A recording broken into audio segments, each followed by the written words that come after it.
Lecture 1, The Great Gold Robbery, 1855, England. On a Tuesday night in May 1855, inside a rattling wooden box hitched to the back of a southeastern railway mail train, four lives briefly converge on the same few cubic meters of air. James Burgess, guard since the early 1840s, stands with his boots braced against the jolts, a dark cape ready to throw over the van's tiny windows.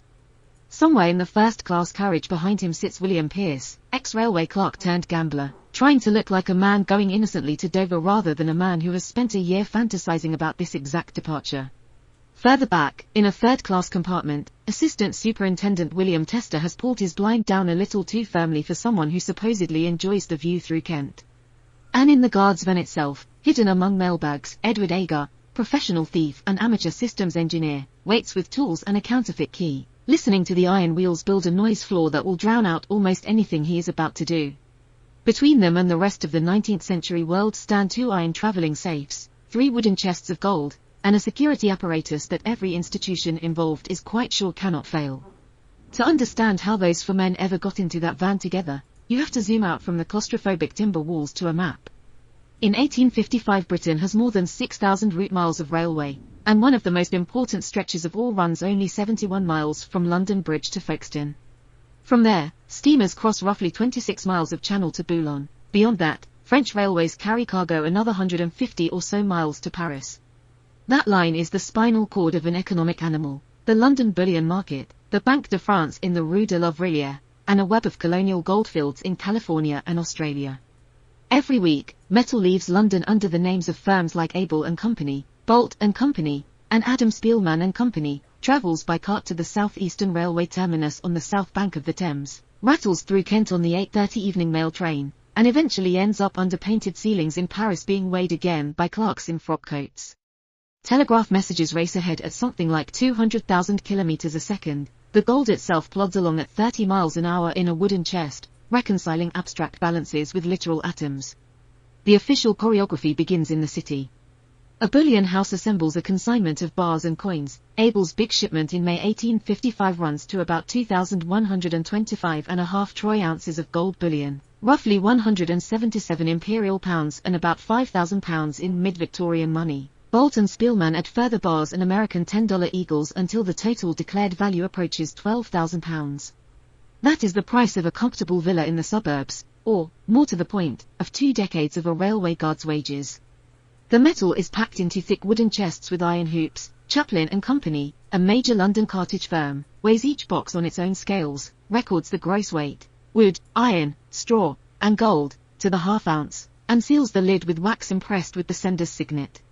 The chests go by horse-drawn cart over cobbles to London Bridge. Railway staff sign for them, add their own entries to the paper trail, and lock the boxes in a strong room until the right train, on the right night, is ready. When bullion is booked for Paris, the strong room disgorges its cargo into hardware that Victorian publicity treats almost as a character in its own right. Sharp & Son of Wolverhampton supply iron, travelling safes, about a metre tall, with walls an inch thick and weight measured in hundreds of kilograms. Each safe has 2 separate lever locks, each operated by its own long-stemmed key, and the locks are fitted with detector mechanisms designed to jam if picking tools disturb their internal springs. At London Bridge, one key for a given safe lives in the station superintendent's office, another in the station master's domain. Their counterparts at Folkestone sit in a harbour office cupboard and, crucially, in the pocket of the ferry captain who has to open the safe at Boulogne. The safes are bolted through the planks of the guard's van so they cannot simply be lifted out at New Cross by a gang with a cart. The wooden chests go into the iron safes, the doors close, the levers turn, and, on paper, the commodity, gold consignment to Paris, has become a sealed object that only converging keys and converging signatures can ever touch. From there the journey is a relay of institutions. The 8:30 mail train leaves London Bridge, runs through New Cross, Redhill, and Ashford, and reaches Folkestone in roughly 2 hours if the timetable holds. There, porters roll the entire travelling safe, still locked, down to the harbour and onto a paddle steamer such as the Lord Warden. On the French side, an agent of Messageries Imperials or a similar firm receives the safes, opens them with his own key, and weighs each chest again. In May 1855 a Boulogne official notes that Abel's large chest is about 40 pounds lighter than the manifest says it ought to be, while the other 2 feel oddly heavy, as if someone has packed stones with the metal, but the wax seals look unbroken and the English documentation says these are through consignments destined for a central bank. Lacking authority to smash open foreign bankers' boxes on a windy quay, he does the bureaucratically safe thing. He logs the suspicion, locks the chests again, and forwards them under escort to Paris. There, Banque de France staff weigh them yet again before finally cutting the bands and lifting the lids. At every stage, Chaplin's Yard, Boulogne-Quayside, Rue de la Vrillière, gross weight, intact seals, and matching ledger entries are supposed to echo one another like a three-part harmony. If all three agree, the system considers reality verified. Behind that choreography sits a particular legal theology. Under the British Carriers Act, railways are not fully liable for undeclared valuables. South Eastern Railway's printed terms encourage shippers to pay extra for registered parcels, iron safes, and specified trains if they want serious protection. Chaplin and Company advertises careful weighing, sealing, and insurance. Bank circulars instruct correspondents to send bullion to Paris via London Bridge, Folkestone, and Boulogne specifically to take advantage of secure railway safes. Each brochure runs the same incantation in different words: dual locks plus registered status equals vault equivalent safety. What nobody writes in the pamphlets is the actual operating condition. We are going to place the price of a small street of terraced houses into boxes that will be watched overnight by men on about £1 a week. And if anything subtle goes wrong, we will find out days later in another country. If you stop reading the brochures and look at the people instead, the geometry changes. James Burgess is southeastern through and through. By 1855 he has around 14 years service, a record of calm handling when wagons derail near Ashford, and handwriting on consignment notes neat enough that magistrates do not ask awkward questions. His job on bullion nights is to stand in that cramped van with the safes bolted to the floor, lock and unlock them at the right stations, and sign the forms that say everything is present and correct. His wages have actually fallen since the speculative railway boom of the 1840s collapsed and directors started squeezing staff. Each big London to Paris shipment concentrates something like 2 decades of his income into 3 wooden chests a few feet from his boots for 2 hours. For the anonymous porters who help wrestle the boxes into the safe, men who may earn less than he does, the experience of handling more precious metal in 30 seconds than they will ever own legitimately is even more lopsided. None of that imbalance appears in the diagrams and terms and conditions. On the official flowchart, Burgess is not a human with rent due, he is a rectangular box labelled Trusted Guard. Sitting higher up the organizational chart but no further from temptation is William George Tester, assistant to the traffic superintendent at London Bridge. Tester spends his days in an office that is the nervous system of the line: rosters, special consignments, correspondence with contractors such as Chubb and Chaplin, and notifications of which night's bullion will travel to Folkestone. When a Paris shipment is booked, he sees the order first, he knows which chests will go into which safes, he knows which guard is rostered to the 8:30 mail, he knows whether any safes are away in Wolverhampton for repair. When new keys or reconditioned locks arrive, he is the one who signs the receipt and carries the padded packet back to the superintendent's desk. On the paperwork, that is, key control. In physical reality it means that for a few unsupervised minutes on a weekday afternoon, a slightly underpaid clerk with a grievance can hold both the security tokens the whole system claims never to unite in one pair of hands. Orbital to all of this, in a semi-detached house at Cambridge Villas in Shepherd's Bush, is Fanny Bolam Kay. She is in her 20s, living with Agar as his common-law wife, caring for their infant son in a suburb several miles west of the city. In the months before and after the robbery, that modest house hosts activities that no one at Chaplin's or Southeastern has allowed into their mental model of the bullion pipeline: heavy leather bags arriving from the south coast, washhouse windows painted over, furnaces stoked hot enough to scorch bedroom floors, molten metal poured into new molds. Fanny does not know the timetable of the Folkestone mail train, but she will eventually know enough dates, addresses, and domestic details to bring down the entire conspiracy. If Burgess is the guard at the end of the railway's diagram, Fanny is the person the diagram does not even try to describe, and it is precisely through that blind spot that the system will later be forced to confront what actually happened. The other blind spot is informational, what the institutions think they know about the gold as an object. Each bar coming out of a London refinery carries a stamp with the maker's name, a fineness, and sometimes a serial number. That description, plus a consignor and consignee in the ledger and a total weight, is treated as the bar's identity. Nobody sketches the scratches on its surface, photographs the exact way it is stacked in the chest, or logs which corner took a knock on the last voyage. The shipping system checks only bulk properties. If the same atoms of gold leave London arranged in one pattern and arrive in Paris in another, nothing in the paperwork would notice as long as the total mass and the superficial appearance of the wax seals land inside acceptable tolerances. It is as if you verified the identity of a person by putting them on a bathroom scale and confirming they are roughly adult-shaped, then treated any body of the same weight as the same individual. Efficient, yes. Also a gift to anyone thinking less like a Victorian director and more like a malicious physicist. There is a physical corollary to that epistemic laziness in the standard design of the guard's van. Mid-19th century rolling stock is not sleek steel, it is carpentry on iron wheels. A guard's van is a timber box on a frame with iron tires running on jointed rail. At 30 miles an hour the whole structure judders, squeals, and roars. Every time a wheel hits a gap in the rail, a broadband pulse of sound and vibration runs through the floor. To a security enthusiast in an office, this is irrelevant noise. To someone like Agar, lying on those planks, it is a free masking signal. A safe door creaking open in a quiet yard is unacceptable. A hammer tapping nails out of a chest in synchrony with 4 dozen iron tires hitting joints is another matter. The same physics that lets gold bars travel smoothly without shaking themselves to splinters also lets a thief hide his tool use inside the train's own mechanical music. Edward Agar grows up in this world of loud machinery and quiet paperwork and develops, slowly, a combined taste for both. As a teenager in the 1830s he experiments on the lower edges of the financial system, altering the date on a pawn ticket so the redemption period never quite expires, nudging the amount on a small shopkeeper's check by a digit, copying a signature closely enough that a clerk racing through 50 documents an hour does not quite notice.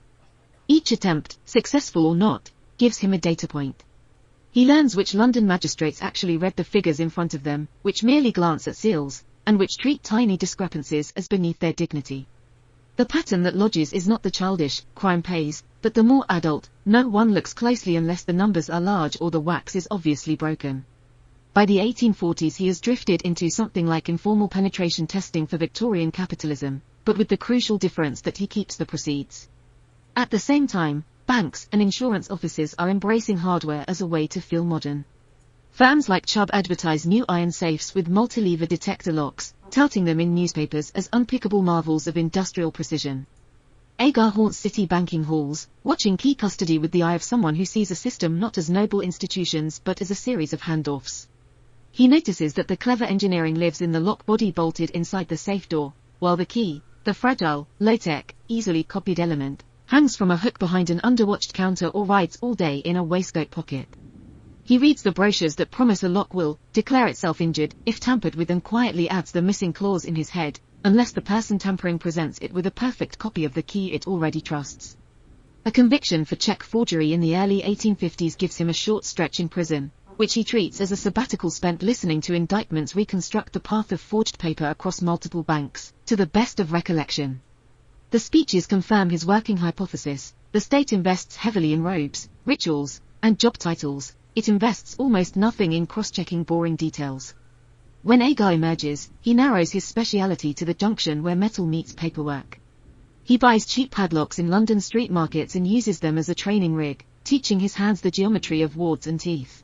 From key cutters he buys unfinished blanks and learns to turn a negative impression, an outline pressed into wax or soap during a moment of inattention, into a working key by filing the metal until the internal levers in a lock fall into the right sequence. The actual alloy barely matters, what matters is the shape that makes springs settle into the pattern they already recognize as open. This is not the theatrical cracksman with dynamite, it is repetitive bench work done by lamplight.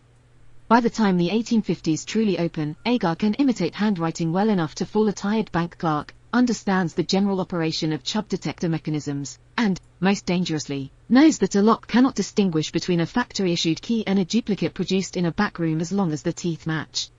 He has also begun to think of institutions as flow diagrams of inputs, outputs, and failure modes. Somewhere in that mental circuitry, the bullion pipeline between London and Paris starts to blink red. William Pierce arrives at the same blinking box in the diagram from the opposite direction.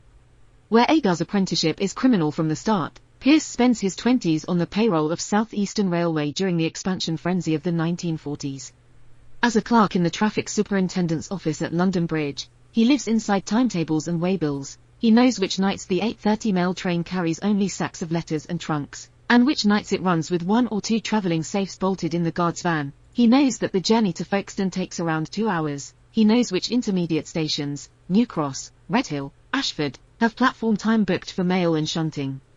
He also knows which names appear on the paperwork when bullion is booked for Paris and how many figures those consignments carry in the ledger.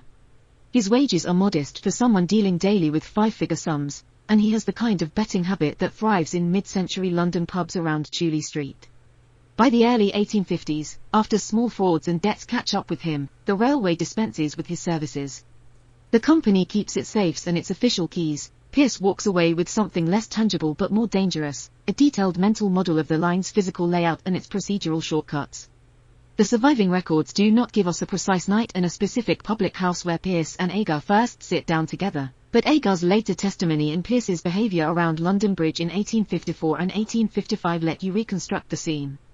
Picture a small table in a smoky beer shop not far from the station. On one side, an ex-clerk who can sketch from memory the floor plan of a guard's van, list the nights when bullion usually goes to Boulogne, and recite to the minute how long the train stands at Redhill. On the other, a thief who has spent a decade watching how banks store their keys and practicing the art of turning wax impressions into metal. Pierce describes the travelling safes, iron chests bolted to the floor, each with 2 Chubb locks operated by 2 separate keys held in different offices. He explains that, on the simple reading of the rules, no single person is ever supposed to be able to open one safe alone, let alone both on the same night. Agar does what he always does with a story. He breaks it into steps and turns it into an exam question. Where, exactly, are the seals applied? Who, exactly, touches each key, and for how many unsupervised seconds? What counts as close enough when weights are checked, and how much slack exists before anyone calls for an investigation?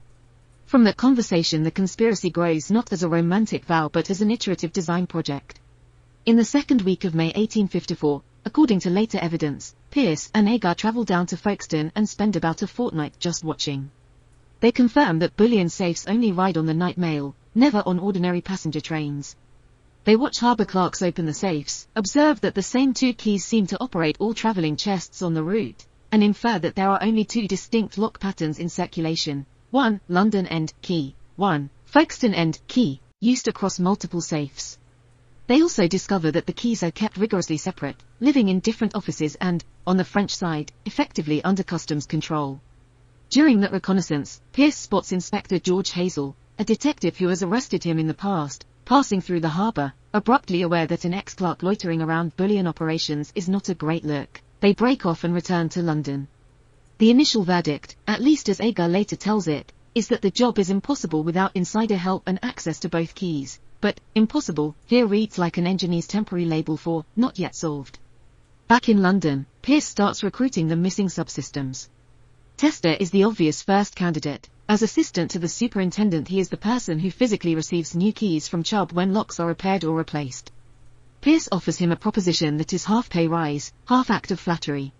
For a clerk on a modest salary, the promise of several £100s from a single operation, that is, several years' income in one spectacularly illegal bonus, comes with a certain gravitational pull.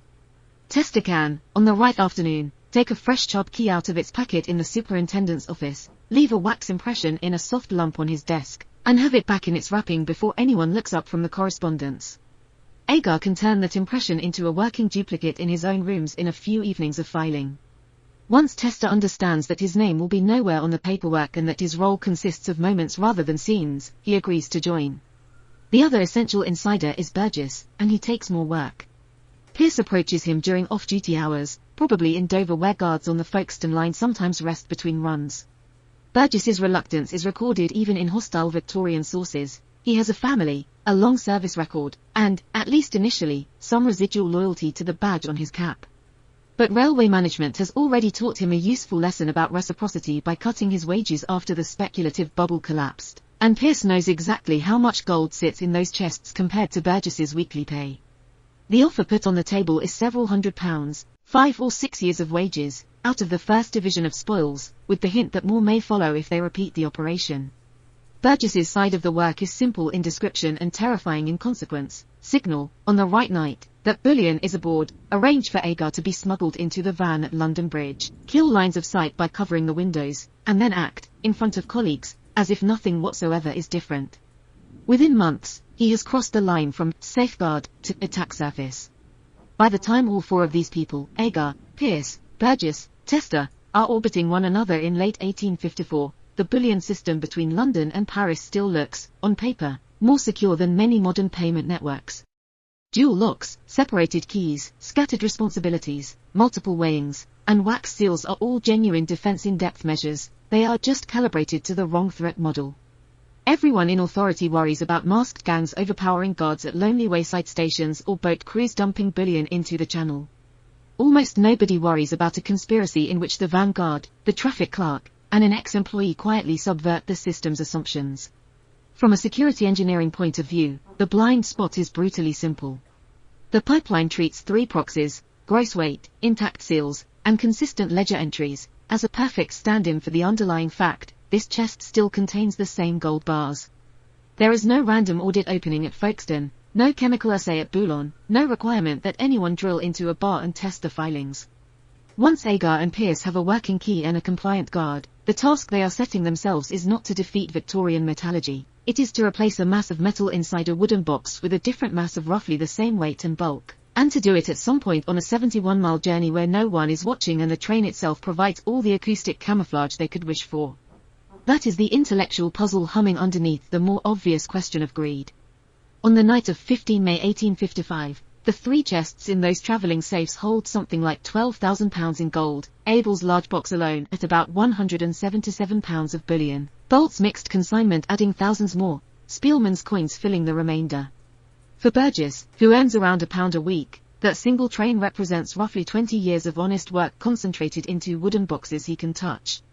For Tester, copying figures like 2,125.5 ounces troy from one piece of paper to another, it is a reminder that the wealth he processes belongs entirely to people on the other side of the class system.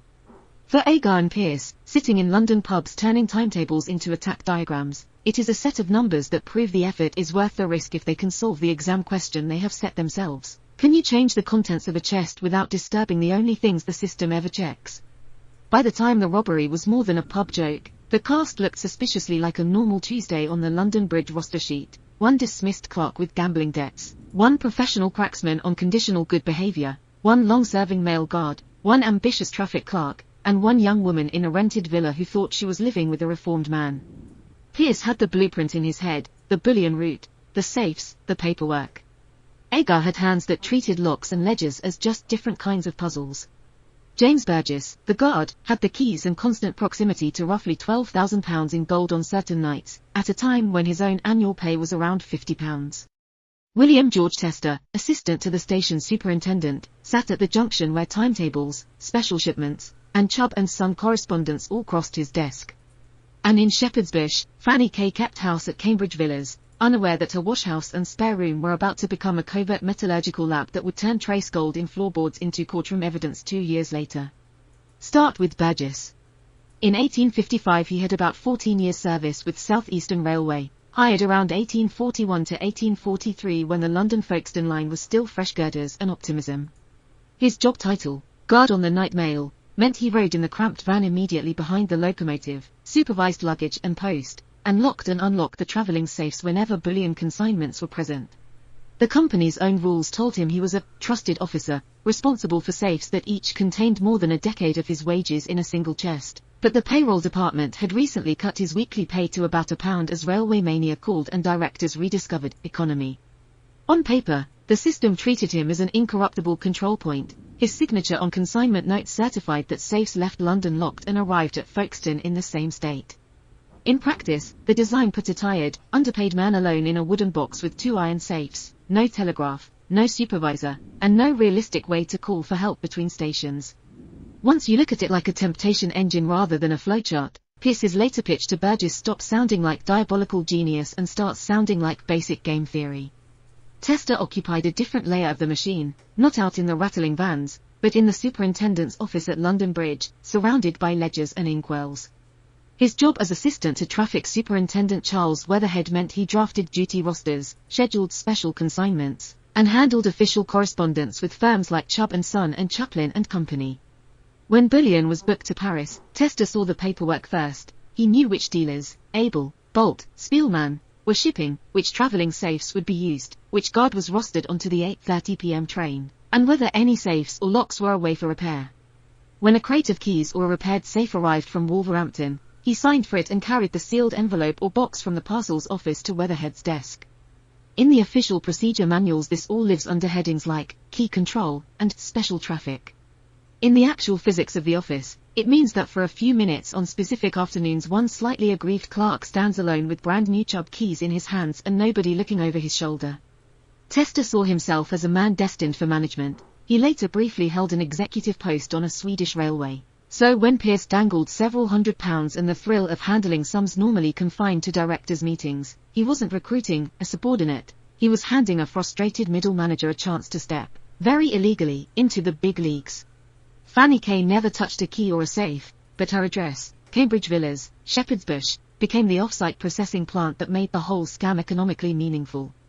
She lived there as Agar's common-law wife, with their infant son, doing the ordinary mid-Victorian work of stretching housekeeping money and avoiding the attention of landlords. When the men needed somewhere to take raw bullion bars and turn them into anonymous ingots, they chose her house precisely because it sat west of the city, away from railway colleagues, but close enough to cart heavy bags home from a terminus. Over 1855 to 1856, crucibles were heated in the washhouse, bricks and floorboards in an upstairs room were scorched by spillover heat, and microscopic spangles of gold fused into the wood grain, traces investigators later teased out with lamplight and scrapers. In Agar's mind, Fanny was simply part of his risk model, someone he trusted to accept cash, not ask too many questions about where it came from, and stay loyal as long as the money flowed. When Pierce later starved and assaulted her and quietly pocketed the thousands Agar had earmarked for her support, the emotional physics flipped direction. The same young woman whose house had quietly laundered metal would walk into London Bridge Station in 1856 and start collapsing the conspiracy with a statement to the company solicitor. What pulled these people into a single orbit was not abstract villainy, it was a very specific asymmetry. On a bullion night, 3 wooden chests, one for Abel and Company S2, one 25 1/2 troy ounces, one for Bolt's mixed bars, one for Spielman's coins, sat inside 2 iron safes that together contained about £12,000 in value. Something like £6 to £7 million in modern money once you adjust for the 170-odd years of inflation. Burgess's wage was roughly £50 a year, Tester's a little higher. Pierce's legitimate income had disappeared when Southeastern dismissed him for fiddling the books. Agar's profession had a way of ending in prison whenever his handwriting met a sufficiently awake magistrate. To a board of directors, the gold was another line item in an account current between London and Paris. To a man standing in a van with the key in his pocket, it was 40 years of wages in a box that had already been weighed and sealed in somebody else's office. The genius of the eventual plan lay less in exotic technology and more in accepting a banal truth. If you ever build a system where one board employee can, in theory, take home millions in a single night, you should assume that eventually one of them will try. Before they lifted a single bar, Pierce and Agar did what today's security people would call threat modeling, except their whiteboard was a pub table. They mapped the bullion's journey, weighed and sealed by Chaplin and Company in the city, locked into travelling safes at London Bridge by 2 clerks using 2 different keys, left untouched through Folkestone, weighed again at Boulogne, and finally opened at the Banque de France in Paris. At each hop, the only serious verification was a gross weight recorded in a ledger. Nobody subtracted the weight of wood and iron hoops, nobody opened the chests en route, nobody checked the pattern of bars inside. The system's central axiom was simple: intact wax seals plus matching total weight equals still gold. Add to that a key regime in which every railway safe on the route used the same 2-key Chubb lock pattern, with 1 key held at London Bridge and 1 at Folkestone, and you get a pleasantly circular guarantee. Safes are secure because the locks are excellent. The locks are excellent because Chubb says so. The keys are safe because trusted employees hold them. Employees are trustworthy because they were hired carefully.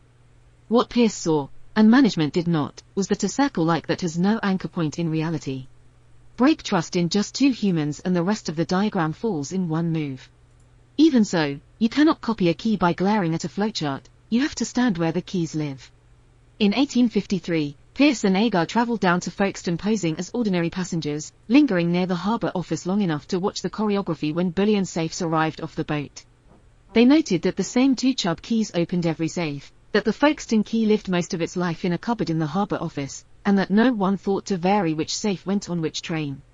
They also discovered the system's single worst feature: once the safes were locked at London Bridge, nobody expected to open them again until France. Somewhere between those 2 points lay 6 or 7 hours during which the only thing standing between a thief and a chest of gold was a guard's conscience and the thickness of the van door. The reconnaissance almost ended early when Pierce spotted Inspector George Hazel, a detective who had arrested him years before, also at Folkestone on unrelated business. Convinced that Hazel's memory was better than management's, they broke off their harbour snooping rather than risk being recognised. They went back to London with something better than photographs, a mental diagram of where the keys slept, when they were handled, and how few eyes watched them at either end. That diagram told them two things.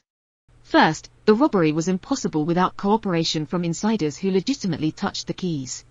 Second, a stroke of luck had already handed them one such opportunity. In the summer of 1853, one of the bullion's safe locks seized up. Southeastern decided to send not just the faulty safe but two safes back to Chubb for overhaul, accompanied by a single working key because the locks were all the same pattern. For a few days, the key travelled by ordinary parcel and then sat on Weatherhead's desk as repair correspondence was opened and filed. Tester, who handled such mail, tipped Pierce off. When the refitted safes and key came back in early October, Agar had a narrow window, the minutes between the parcel being opened and the key being locked away again. He took not one but 4 wax impressions, pressing the keys bitting into prepared cakes of sealing wax or soap, then wiping the key clean and returning it to the drawer before anyone noticed that industrial security had just been undone by stationery. Those impressions became the template for key number 1, the London side lock, cloned long before any gold actually went missing.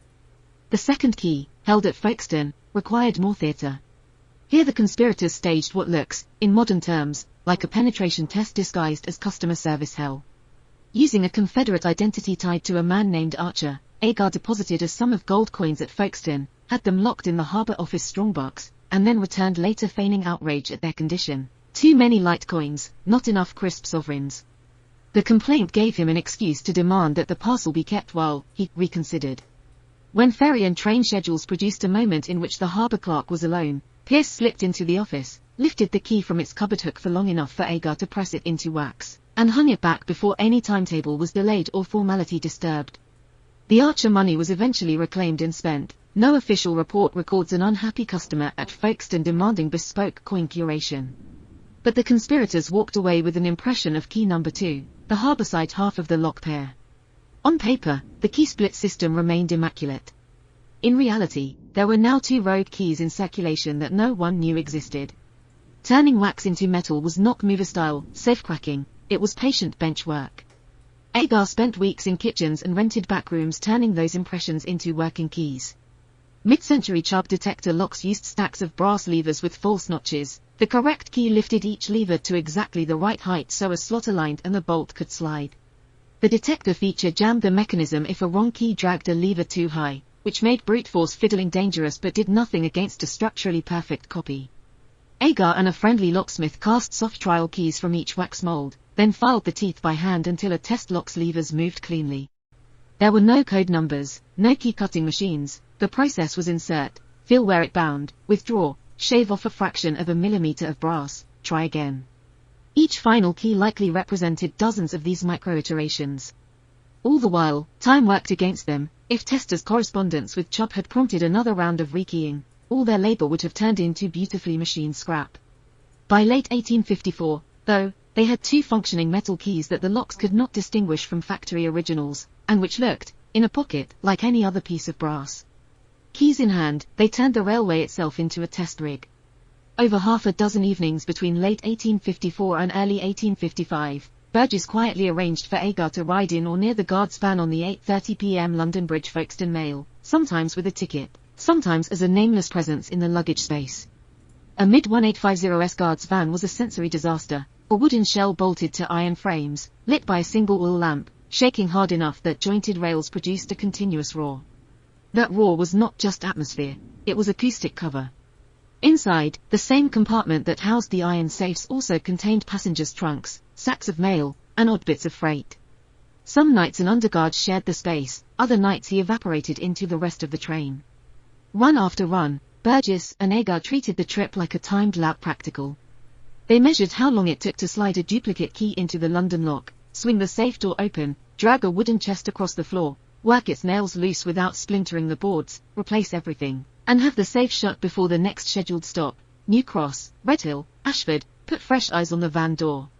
They also quietly trained the underguard to stay away. At intermediate stations, Burgess made a point of hopping down to fuss over passengers at the front of the train, leaving the junior man busy at the rear and normalizing a routine in which nobody besides Burgess entered the van at key moments.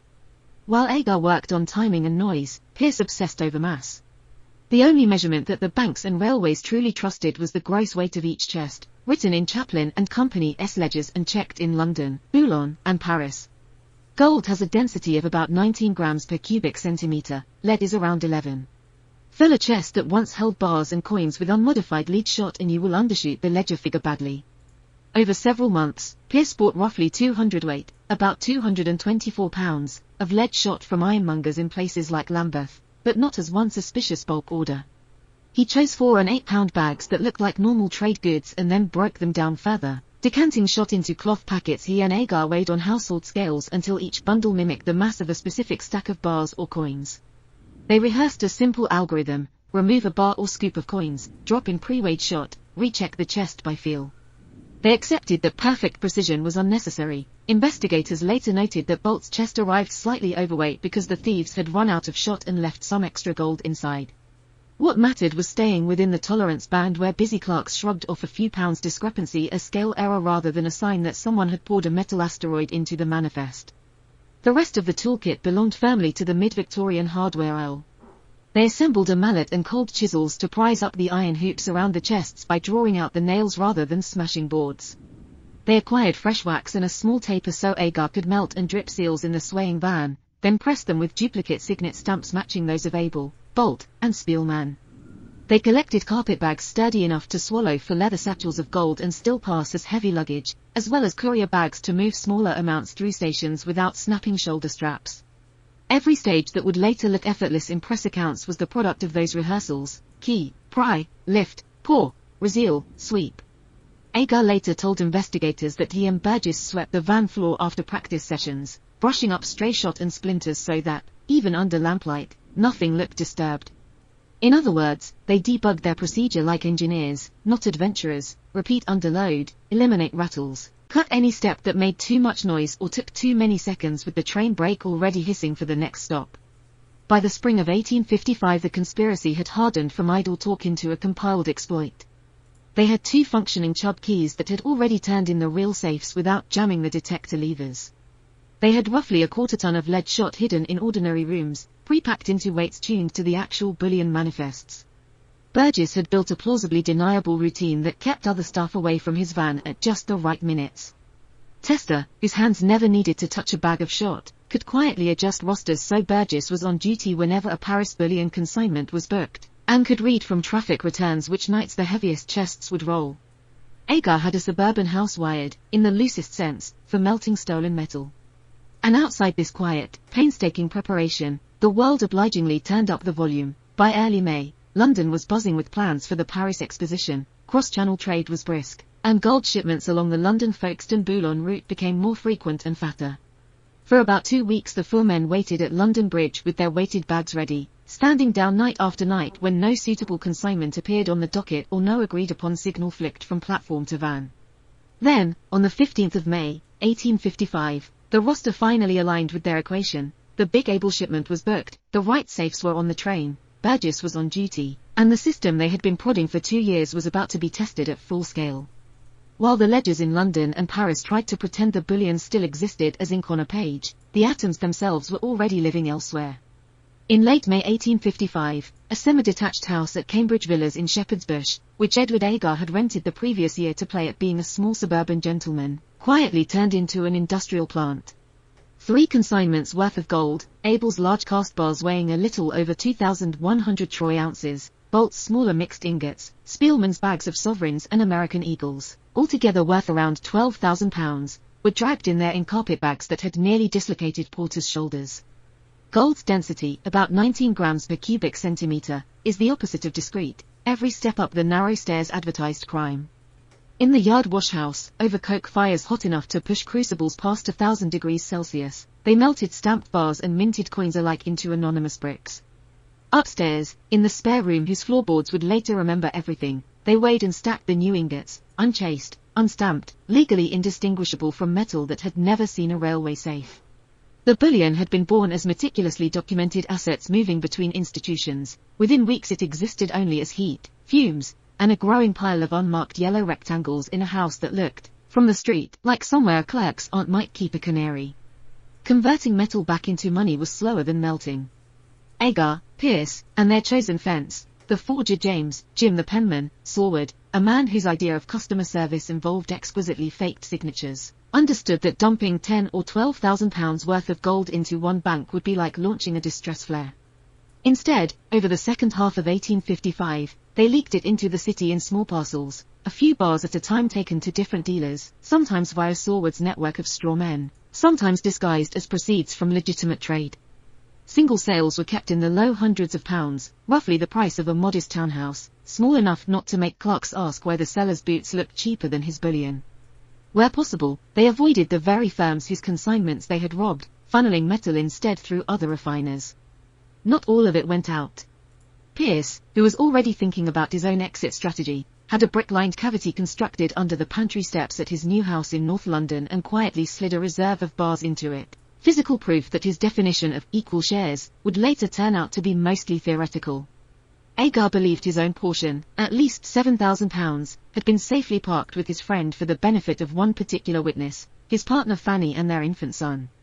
On paper, meanwhile, the story of the robbery started in France. When the cross-channel steamer reached Boulogne and the iron safes handed over to French railway officers, the seals on the 3 chests were still intact, the chob locks unscarred, everything apparently as it had left London Bridge. Only when the boxes reached the counting rooms for Chemin de Fer du Nord and, ultimately, the Banque de France did the scales rebel. Abel's chest, recorded as a shade over 2,125 troy ounces in London, arrived more than £40 light and full of lead shot. Bolt's box had most of the gold removed, but somehow weighed slightly more than expected, thanks to enthusiastic overfilling with cheap metal. Spielman's consignment of coins had been swapped wholesale, replaced by denser packing that looked correct only until you started doing arithmetic. French officials produced a technical report that read like an early incident post-mortem: locked safes, unbroken seals, wrong atoms. They forwarded it, with a certain Gallic satisfaction, to South Eastern Railway and Chaplin and Company in London, effectively saying, "This is not our circus." Committees were formed, memoranda drafted, and a £300 reward offered to anyone willing to solve the embarrassment without suing the company. The first wave of investigation operated on Victorian tools, interviews, spying, and staring hard at people's lifestyles. Detectives from the Metropolitan Police, including the young but already methodical Inspector Frederick Williamson, worked with South Eastern's own officers to map everyone who had touched the shipment: guards, porters, station clerks, ship's officers, French customs men. The list ran into the hundreds. Without fingerprints, CCTV, or even decent photography, they fell back on a question any modern fraud investigator would recognize: who has suddenly started spending beyond their salary? Clerks quietly checked accounts and property registries. They noticed that James Burgess, the guard who had ridden in the bullion van for years on wages around £1 a week, seemed to have improved his circumstances after May 1855, putting money into small property. William Pierce, officially an ex-South Eastern employee now working as a general agent, was seen in louder clothes, paying off debts, trading on a new air of solvency. None of this was proof. There was no clean line between "spent a bit more" and "stole £12,000 in gold," and the directors knew that arresting long-serving staff on hunches, then failing to convict, would look worse than bafflement. For the rest of 1855 the official line was that the bullion robbery remained a mystery. Unofficially, everyone agreed it had to be an inside job. They just couldn't yet say who's inside. While detectives hovered over ledgers, fate did something slightly more elegant and arrested Agar for them. On the 15th of August, 1855 he walked into a city bank under the alias Archer and tried to cash a forged check, part of a routine fraud operation that had nothing directly to do with trains or bullion. The teller had been warned. A police officer waited outside with marked notes.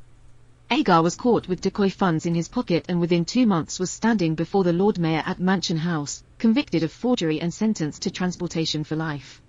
He went through the standard Victorian punishment pipeline: Newgate Prison for initial confinement, then Millbank, then the hulks and depots at Portsmouth or Portsea where convicts waited for a ship to Australia. Somewhere along that path, he managed to reassure Fanny that she and their baby would be looked after, because Pierce was holding his share of the gold, in trust. The amount, at least £7,000, more than a decade of a comfortable middle-class income, was transferred informally, no contract, no witnesses beyond thieves and lovers. In security terms, Agar had just handed his entire redundancy package to a man whose primary skill was spotting asymmetric opportunities. Fanny Kay's position was the kind of quiet catastrophe Victorian England specialized in. She was in her mid-20s, living effectively as Agar's common-law wife, raising their infant son in Cambridge Villas when the heist took place. After Agar's arrest, Pierce and his wife insisted, with the oily logic of people who say, for your own good, a lot, that Fanny and the child move into their house on Crown Terrace, Hampstead Road, until the heat died down. In theory, this kept her away from nosy neighbours and inquisitive police. In practice it turned her into unpaid household staff. She was forbidden to go out alone, dependent on Pierce's goodwill for food and clothing, surrounded by reminders that other people's fortunes had just moved through their parlour. Neighbours later recalled hearing her banging on the front door to be let in, which is not a standard feature of a kindly refuge. By the summer of 1856 she was nearly penniless. The supposed trust fund from Agar had not materialized as anything more substantial than promises and the occasional lecture on gratitude. The breaking point arrived in the form of a cheerful, deluded piece of prison mail. In April 1856 Agar managed to send Fanny a letter from the hulks at Portsmouth. In it he expressed confidence that she was being supported and asked her to buy a silver cup, for the boy, and for Pierce's own children out of the money he believed was being held on her behalf. The physical letter was a piece of paper, psychologically it was a crowbar. It proved that Pierce had in fact received a large sum earmarked for Fanny, and that Agar was still playing the part of loyal friend in chains. When she confronted Pierce with it, the response was not an awkward apology or installment plan. He beat her and physically threw her and the child into the street. When she returned to collect clothes and belongings, he assaulted her again. Bruises are an unpleasantly robust form of documentation. Fanny walked away from that beating with two things: visible injuries and the sudden, clarifying recognition that the men who had been insisting on her silence had already defaulted on every promise. So she changed audiences. In July or August 1856, Fanny presented herself at London Bridge Station and asked for Superintendent James Weatherhead, one of the very officials whose signatures had sent those bullion chests off to France with such confidence the previous year. This was not a natural social leap. A young working-class woman, recently beaten and carrying a child, was not the kind of visitor Victorian railway managers expected. She told him about that night in May 1855 when Agar and Pierce had gone on what they described as a pleasant jaunt to the south coast and come back with carpetbags so heavy she was not allowed to touch them. She described how the washhouse at Cambridge Villas had its windows painted over, how the furnace there burned late into the night while the men shut themselves in, how Pierce's spending and temper had both spiked afterwards. She mentioned threats, a suggestion that if she talked she might end up in a canal, and showed him the letter from Agar that proved money had existed and somehow never reached her. Weatherhead, who had spent a year quietly encouraging journalists to blame French carelessness, suddenly had a story in which the culprits were two men he knew by name and a house in Shepherd's Bush he had never thought to search properly. Weatherhead did the one useful thing corporate hierarchies are designed for: he escalated. He passed Fanny and her story to John Rees, South Eastern Railway solicitor, a man whose job was normally to argue about liability rather than play detective. Rees took a proper statement, down to addresses and dates, and recognized that he was finally looking at the insider account the investigation had lacked. SAR, realizing the value of their new witness and the risk she now ran, quietly moved Fanny and her child into a safe lodging at company expense, a sort of improvised witness protection scheme bolted onto a Victorian railway budget. Rees then coordinated with Inspector Williamson and other Scotland Yard detectives to identify the missing component, the only person who had actually been inside the guard's van with the safes. That person was currently locked inside a different institution's safe, the convict system. Agar had not yet been shipped to Australia, partly because of bureaucratic slowness, partly because his alias had tied him to a web of financial crimes the authorities were still untangling. In early autumn 1856, Rees and Williamson travelled to Portsmouth to visit him in prison, carrying both Fanny's statement and the knowledge that Pierce had been spending freely while Fanny starved. What happened in that prison interview was not a sentimental conversion, it was a renegotiation between professionals. Agar, in his 30s and already a seasoned forger and thief, understood perfectly that informing on partners was usually a one-way door, socially and sometimes physically. At first he denied everything. Rees laid out the reality: Pierce had taken his £7,000 share, left Fanny destitute, and, judging by the property and clothes, was enjoying the proceeds. The gold robbery, Rees implied, was about to become either an unsolved embarrassment or a solved case with Agar cast as indispensable witness rather than expendable villain. Victorian law had a mechanism for this: turning Queen's evidence, becoming an approver. Agar tested the terms like any rational actor. Reports suggest he asked for the right, if his information led to convictions, to go to a country of his own choosing and never be returned to Britain, essentially a negotiated exile instead of another life sentence or the gallows. Rees could not sign that contract on the spot, but he could hint heavily at what the Home Office and colonial authorities might be persuaded to formalize if Agar's testimony delivered 3 high-profile convictions. At some point the emotional ledger caught up with the legal one. Pierce's betrayal did what Chubb's locks had failed to do, it pushed Agar over the threshold. Once he stepped, he did it with the same methodical attention he had brought to duplicate keys. Agar dictated a long, detailed statement that turned the foggy outline of the Great Gold Robbery into something like a technical manual. He described how Tester's position in the superintendent's office had let them handle new Chubb keys for the traveling safes when they arrived from Wolverhampton, giving him time to take impressions in wax and pass them to Agar for copying. He recounted the trial runs, 6 or 8 nocturnal journeys on the mail train where Burgess, on duty as guard, quietly kept the underguard away from the van while Agar tested each duplicate key in turn, discovering that one safe's Folkestone lock was stiff enough that a single London key would open it. He explained the choice of lead shot for ballast because its density sits not far below gold and it pours easily into irregular spaces, the resealing of the wooden chests with nails pulled and replaced in order, the use of matching wax seals obtained from London dealers who saw nothing odd about a clerk wanting samples. Then he walked Rees through the downstream phase, the washhouse at Cambridge Villas with its coke-fired furnace, the upstairs room where scorched floorboards glittered under lamplight, the hidden cavity under Pierce's pantry steps, the small parcels of bullion sold through Saward's forged paper network. It was not just a confession, it was a map testable against physics and paperwork. Armed with that map, investigators finally changed their instrument set. When they returned to Cambridge Villas in the autumn of 1856, it was not as puzzled guests but as chemists. Police and company agents brought pocket knives, scrapers, and small bottles of nitric acid instead of just notebooks. In the upstairs spare room they found patches of charred floorboard where heat had been concentrated, as if a pan had sat burning in one place long enough to scorch rings into the wood. Under a lantern, tiny metallic flecks could be seen fused into the grain. Scraped into a notch and bathed in acid, the specks refused to fizz or dissolve.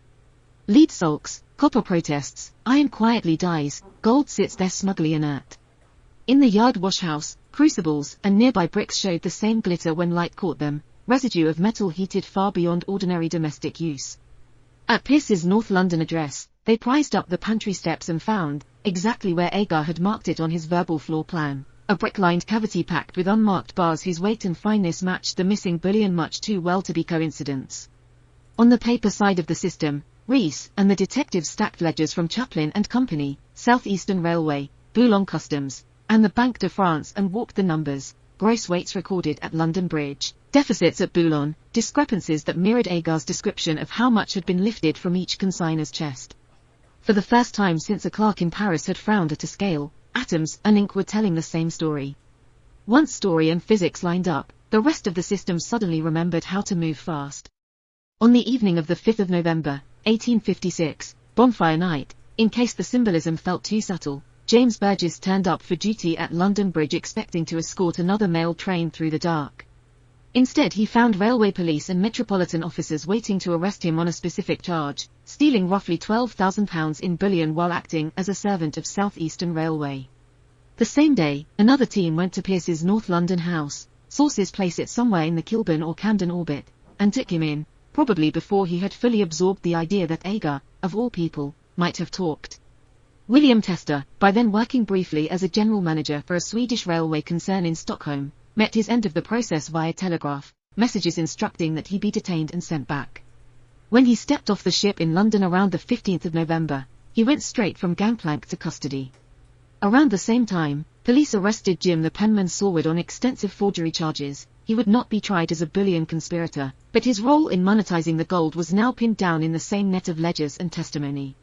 For a few weeks, the same Victorian transport system that had carried gold between nations quietly ferried its own compromised components between cells, courts, and evidence rooms. Victorian criminal procedure did not allow the state to drag a trio of accused men straight from arrest to jury spectacle. Serious cases were squeezed first through a magistrate's court, which in this instance meant Mansion House in the City of London, where the Lord Mayor sat in judgment over preliminary hearings. On the 6th of November, 1856, the day after Burgess's arrest, he, Pierce, and Tester were brought there for the first of what would be 5 committal sessions in November and December, presided over by Alderman Humphrey. In those closed rooms the prosecution sketched the structure that would later appear at trial. Fanny's story of Cambridge Villas and Crown Terrace, Agar's step-by-step account of keys, safes, and smelting, the ingots under Pierce's pantry steps, the glittering floorboards, the weight tables that showed gold leaving London and lead arriving in Boulogne. Agar was brought up from prison under heavy guard to repeat his narrative in private, an unnerving sight for men who had once seen him as an indispensable asset rather than a hostile witness. In one particularly compact demonstration of how human memory can join the dots for you, they summoned Joseph Witherdene, the Dover porter who, on the night of the robbery, had challenged 2 suspicious Ostend passengers with heavy carpet bags and been bought off with a shilling.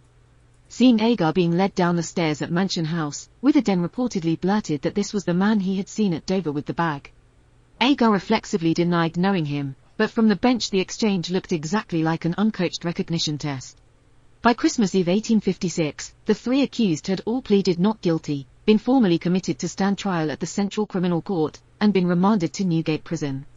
There, in the thick stone and stale air built for felons rather than former railway men, they waited under gaslight for January, while outside, the institutions they had gained prepared to put their own system on display. By January 1857 the robbery had stopped being a whodunit and turned into a piece of theatre. The Old Bailey, the Central Criminal Court off Newgate Street, opened its sessions on the 10th of January with the Great Gold Robbery as the marquee case. 3 men, William Pierce, James Burgess, and William Tester, standing in the dock under gaslight, the public galleries packed tight enough that spectators were climbing onto benches to see. 2 judges shared the bench, Baron Sir Samuel Martin and Justice Sir James Wools, both used to sifting messy Victorian frauds into neat columns of law. The prosecution was led by William Henry Bodkin, recorder of Dover, who had spent the previous year quietly assembling the paperwork and witnesses. Across the aisle, Pierce's defense included Henry Bodkin Poland, the prosecutor's own nephew, which sounded incestuous but was entirely normal for a legal world where half the bar seemed to be related. All 3 defendants pled not guilty to larceny and conspiracy, and then the court turned to the state's surprise asset, Edward Agar, convicted forger, life prisoner, and now the Crown's pet accomplice.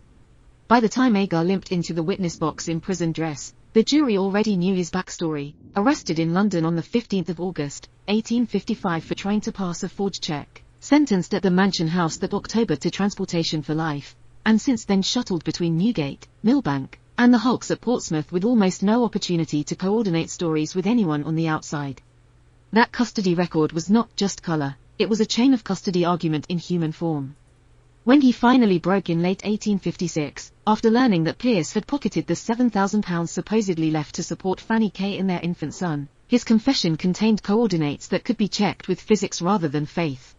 Detectives went to Pierce's new house in North London and, exactly where Agar said it would be, under the pantry steps, found a concealed cavity filled with unchased gold bars whose weight and fineness matched the missing bullion far too neatly for coincidence.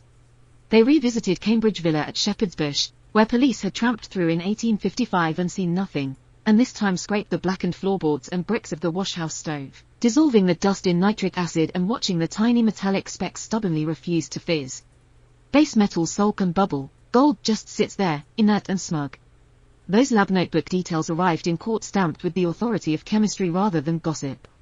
Bodkin's strategy was simple and brutal: treat Agar's confession as the source code and then show, line by line, that the running program matched reality. Agar talked about 3 consignments, Abel and Company, Bolt and Company, and Adam Spielman and Company, and how much had been skimmed from each chest. The prosecution produced weight tables from Chaplin and Company's London scales, from Boulogne, and from the Banque de France to show the same pattern of deficits and surpluses.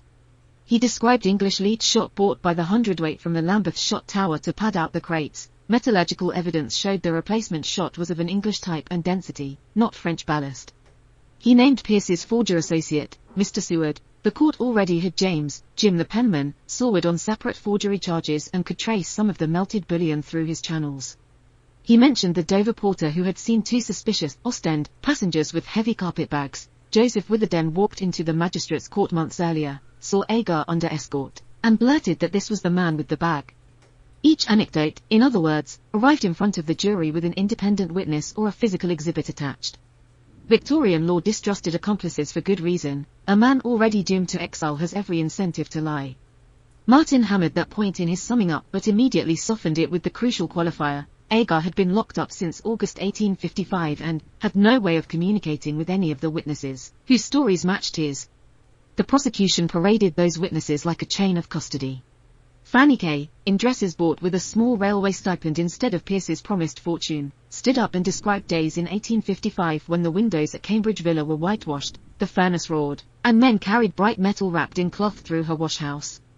SER officials explained how the keys to the Chubb safes were supposed to be kept, one with London, one with Folkestone, and how only an insider could have obtained the patterns. Police officers testified to recovering gold under Pierce's pantry and gold dust fused into Agar's floorboards.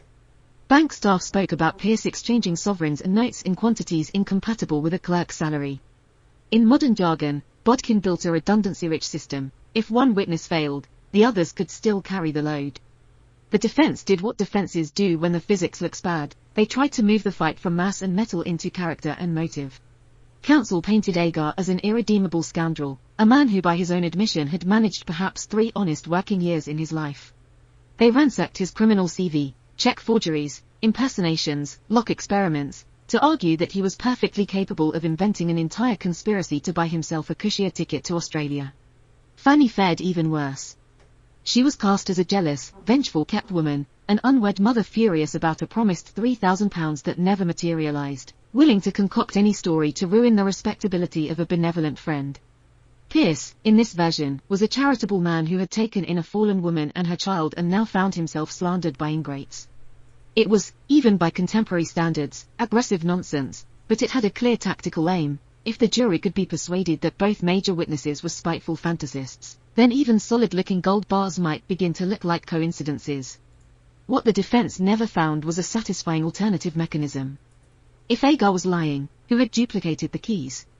If Fanny was merely jealous, why did nitric acid tests at her former home reveal gold in precisely the places she described? If Pierce was a benefactor, how had the bullion found its way into his pantry? Juries are not Bayesian calculators, but they can recognize when a side has nothing mechanical to offer. After 4 days of testimony, cross-examination, and legal argument, the jury retired on the 14th of January. 10 minutes later, they would barely have had time to finish reading the indictment again. They came back with a unanimous guilty verdict on the main counts. Burgess and Tester were convicted of larceny by servant, a specific Victorian horror at employees stealing from people who had trusted them. Pierce was convicted of simple larceny and conspiracy, having technically been off the railway's books when the safes rolled. Sentencing turned the legal categories into something you could weigh out in years. Burgess and Tester, whose job descriptions literally included custody of keys and consignments, each received 14 years transportation. That meant removal from England to Australian penal colonies, a one-way sea voyage of 8,000 plus nautical miles and a daily routine built around hard labour, cheap rations, and the deliberate erasure of individuality. Pierce, the spark plug who had recruited them and orchestrated the whole exploit, got 2 years of hard labour in England. The discrepancy enraged parts of the press, but it made a grim kind of sense inside Victorian law. Betraying a position of trust as a servant was, on the books, morally worse than dreaming up the scheme. Agar, already under a life sentence for forgery, was not tried for the robbery at all. From the Home Office's point of view, his punishment was already at maximum. From Bodkin's point of view, flogging the man who had just handed him the case on a plate would have been a spectacular way to ensure that no future insider ever talked. Once the reporters drifted away from the Old Bailey, the 4 central men dissolved into different kinds of archival fog. Pierce served his 2-year term, some of it in solitary, and walked out of prison around 1860 into a London where passport controls were lax and ships to North America and the colonies left regularly. He disappears from the record at that point, which almost certainly means he reappeared somewhere else under a fresh name, one more modest emigrant with no hint that he had once had thousands of ounces of gold under his control. Burgess and Tester went the long way round, on ships bound for Australia at a time when transportation as a punishment was drawing to a close but still a lived reality. Surviving notes suggest both did most or all of their 14 years in Western Australia, hot summers, cold winters, and work gangs building roads and public works in a colony that treated convicts as a construction resource. Burgess seems eventually to have made it back to England on a ticket of leave. Tester vanishes overseas. Agar, having negotiated for some say in his destination as the price of his cooperation, also ended up in Australia, where records have him dying around 1866. One more line in a convict ledger rather than the criminal mastermind of later retellings. Fanny K's trajectory is shorter, crueler, and weirdly more documented. Criminal law had no mechanism to say, thank you for detonating a conspiracy, especially to a woman who had been living outside marriage with a known forger, but equity courts could at least do a rough impression of gratitude. The Court of Chancery arranged that £3,000 of Agar's forfeited assets be placed in trust for her son, with an allowance to keep Fanny herself, as a gentlewoman, in the meantime. It was a Victorian compromise. We cannot quite treat you as respectable, but we can pay you to live as if you were. The money arrived late. In February 1858, not even a year after Pierce and the others were sentenced, Fanny died of tuberculosis in Hastings at about 27. The trust stayed on the books. When her son turned 20, he fought a legal battle with Mrs. Pierce, who had been left holding some of Agar's money, and recovered what was left. The ledger balances eventually came right for the child, if not for the woman whose bruises and memory had cracked the case. Meanwhile, the question of who would pay for the missing gold moved from the criminal courts to the civil ones. The bullion dealers and their insurers, Abel and Company above all, whose largest chest had been fully emptied, sued to determine which node in the transport chain was on the hook. Chaplin and Company, the cartage firm that had packed, weighed, and sealed the boxes in London, the South Eastern Railway, which had carried them from London Bridge to Folkestone, or the French Railway and Messageries Company that had received suspiciously heavy and light boxes in Boulogne. After much finger-pointing, the Court of Chancery essentially told everyone to stop pretending geography was magic. The theft had occurred while the chests were in SER's custody, on English soil, under the control of its staff. SER therefore carried the loss. The ruling punched through the comforting idea that somewhere between London and Paris there existed an international blur where responsibility dissolved. If you accept sealed boxes of other people's wealth onto your system, the court said, you own their fate until they leave it intact. In the short term that meant serious pain for SER's shareholders and insurers. In the longer term it broadcast a new rule of thumb across Victorian logistics and banking. Institutions hate pain but love memos, so the years after 1857 produced an internal literature of lessons learned. South Eastern Railway quietly abandoned the practice of fitting all its travelling safes with identical Chubb mechanisms that could be opened by any key of the right pattern. They declared certain keys lost, sent the safes back to Chubb, and had them relocked with new levers and combinations, the 19th century equivalent of a forced password reset across an entire system. Guard rosters, previously casual enough that a friendly clerk like Tester could make sure his preferred colleague was on the bullion train, were tightened. Paper, dual control, rules about 2 officers being present for key movements began to be enforced rather than simply printed. Other railway companies, having watched the spectacle from the sidelines, added extra signatures to weightbooks, experimented with numbered metal seals that were harder to fake than blobs of wax, and started assigning railway police or bank representatives to ride with high-value consignments. Banks pushed for intermediate weighings at transfer points instead of relying solely on origin and destination, so that any weight anomalies would at least narrow down where in the chain something had happened. Engineers floated the idea of double custody, locks that required 2 separate keys to be turned together at the door, a physical version of what modern security people call 2-person integrity, though in practice the railway culture of trust was slow to embrace anything that implied its own staff might collude. From the policing side, the case became a sort of 19th century training exercise. Scotland Yard's detective branch, new enough in the 1850s that many Britons still distrusted the idea of plainclothes detectives, studied it as a demonstration of what you could do without fingerprints, photographs, or telephone taps. The technical moves are almost embarrassingly simple by modern standards, scraping floorboards and crucibles, dropping samples into nitric acid, and noting that gold refuses to react, marching through weight tables and waybills until you can prove that the only place the substitution could have happened is the English leg between London and Folkestone, reconstructing time windows from timetables and guard duty rosters. But stitched together they look suspiciously like 21st century digital forensics, log files, anomaly detection, reconstruction of an attacker's path.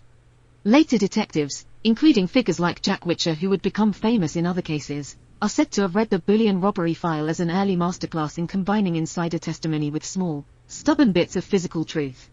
The public, unsurprisingly, processed none of this as a seminar in key management. Newspapers sold it as melodrama, the daring robbery in the dark, the trusted guard revealed as a traitor, the glittering evidence literally stuck in the cracks of a suburban floor. By the time the Illustrated London News pronounced in 1857 that iron safes and locks avail nothing, if rogues hold the keys, the phrase had already begun to escape the context of one railway and one crime. Later Victorian crime anthologies picked up the story under increasingly grandiose titles, standardizing Great Gold Robbery, and flattening 18 months of painstaking investigation into a few pages of narrative. In 1899, Arthur Griffiths included it in Mysteries of Police and Crime, ensuring that anyone writing about railway theft in the next century would trip over Agar's name. The subtle bits, the civil liability judgment, the key control memos, stayed buried in company minutes. What survived in popular memory was the image of a man lying motionless on the guard's van floor while other people's fortunes rattled overhead. In the 20th century, the story got the makeover every good crime seems doomed to receive. Michael Crichton's 1975 novel The Great Train Robbery, and the subsequent film, took the 1855 case as scaffolding and then happily bolted on rooftop chases, tunnel diversions, and a Pierce who looks much more like a swashbuckling gentleman thief than a sacked railway clerk with strong feelings about timetables. Small, grubby realities, Fanny's bruises, Burgess's years on chain gangs, shrink to the margins. That's not a moral failure so much as a narrative instinct. It is easier, and certainly more fun, to watch a clean-cut mastermind dangle from a carriage roof than to follow clerks forging signatures for months. But it has a side effect. If you grow up on the cinematic version, you unconsciously recalibrate what a serious security failure looks like. You picture masked men with guns and acrobatics, not for employees, some duplicate keys, and a lot of lead shot. Strip the drama away and the pattern underneath is almost boringly transferable. South Eastern Railway in 1855 believed that splitting safe keys between London and Folkestone removed any single point of failure. In reality it created a ready-made collusion pair. Banks believed that weighing and sealing wooden chests made the contents effectively immutable. In reality the thieves simply matched the gross weight with denser metal and copied the seals. Managers believed that long service and respectable handwriting equaled incorruptibility. In reality Burgess and Tester were exactly the people who knew the system well enough to subvert it without leaving obvious scars. Swap the iron safes for server racks, the chob keys for administrator passwords, the wax seals for tamper evidence stickers or one-time codes, and the bullion for transaction batches or patient records, and the outline hardly changes. The Great Gold Robbery looks less like a quaint Victorian caper and more like an early penetration test, ruthlessly honest about the difference between how a system is supposed to work and how it actually behaves when trust, boredom, and opportunity line up.